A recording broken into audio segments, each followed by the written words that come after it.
You know, when we look at the Quran, it's easy to see it as a collection of separate chapters or even individual verses.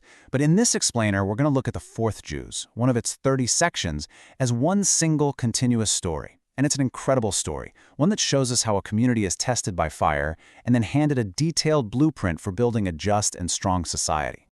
So, here's how we're going to walk through it. We'll start with the spiritual foundations that anchor the community. Then, we'll dive into a major test they faced. After that, we'll see how the focus shifts to building a fair society, before zeroing in on the core of that society, the family. All right, first up, foundations of faith. Think about it, before a community can really be tested, it needs a solid anchor, right? This first part of Juz 4, from Surah Ali Imran, does exactly that. It connects the believers to this timeless, universal tradition, really cementing their spiritual identity. This verse right here sets up the Kaaba as the community's spiritual center of gravity. And what's so important here is how the Quran frames it. It's not presented as some new location for a new faith, but as the original house of worship for all of humanity. This immediately plugs the community into the legacy of Ibrahim, into a universal story of searching for God. Now, before a single mention of an external battle, we get this powerful command for internal strength, and the message is crystal clear. The community's greatest asset, its absolute lifeline, is its unity. Division isn't just a weakness here, it's presented as the fastest way to fail. This is really a core principle for survival. So, once that foundation of unity is laid out, what happens? The community immediately faces a massive test, the test of Uhud. Now, the Battle of Uhud is presented in the Quran as way more than just a historical event. It's a really tough, transformative lesson in faith, in discipline, and in dealing with loss. The whole story of Uhud really boils down to this sharp contrast. The Quran breaks down the setback not as just a military loss, but as a spiritual lesson.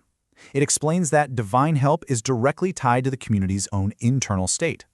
When there was obedience and that steadfast patience, known as sabr, things went one way. But when disunity and a lack of discipline crept in, the result was a painful setback. In the middle of all this profound grief the community was feeling, the Quran completely reframes the whole idea of martyrdom.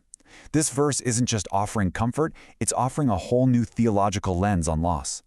Sacrifice isn't an end, it's a transition to a higher state of being, where the martyrs are alive and honored by God. As Surah Ali Imran closes with this verse, it basically crystallizes the entire experience of Uhud into one timeless principle. The hard lesson becomes a universal formula for success for anyone. It's like the Quran is saying, okay, you went through that? Here's the takeaway. Steadfastness, patience, and awareness of God. That's the key. And this brings us to a massive question. And honestly, it's the pivot point for this entire section of the Quran. After the trial, the loss, the lessons learned, what's next? How do you go from grief and reflection to actually rebuilding a just society? Well, the Quran does not leave that question unanswered. The answer comes right at the start of the next chapter, Surah An-Nisa. The focus shifts, and it's a dramatic shift, from the battlefield to the home, from external conflict to internal social justice. This transition shows us that the whole point of going through those trials is to emerge stronger, ready to build a more just society, starting with protecting the most vulnerable. And the Quran is crystal clear about where this rebuilding has to start, with those who can't defend themselves, the orphans, many of whom were left behind after the recent battle. And this isn't just a nice moral suggestion. No, this is the establishment of a legal and social framework. The measure of a just society is how it treats its most vulnerable people. And to really hammer home how serious this is, the Quran uses this incredibly powerful, almost visceral imagery. Taking an orphan's property isn't just wrong, it's described as literally eating fire. This just highlights the absolute severity of social injustice and the terrible consequences of exploiting people within the community.